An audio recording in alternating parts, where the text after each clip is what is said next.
ఈ ఆసక్తికరమైన విషయం మీకోసమే. మీకు తెలుసా సోలార్ హీటర్స్ ఎలా పనిచేస్తాయని? మీరు ఎప్పుడైనా గమనించినట్టయితే సోలార్ హీటర్లో బ్లాక్ పైప్స్ ఉంటాయి. గ్రహించిన వేడి కలెక్టర్లో ఉన్న పైపుల్లో ఫ్లో అయ్యి వాటర్ని బాగా హీట్ చేస్తాయి.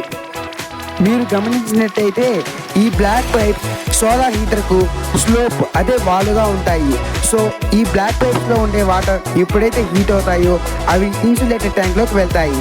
స్లోప్గా ఉండడం వల్ల కోల్డ్ వాటర్ మళ్ళీ ఈ బ్లాక్ పైప్స్లోకి వస్తాయి. అవి అలా హీట్ అయ్యి బాగా సర్క్యులేట్ అవుతాయి. ఈ బ్లాక్ పైప్స్ సూర్యుడి నుంచి వచ్చే వేడిని మరియు కాంతిని బాగా గ్రహిస్తాయి.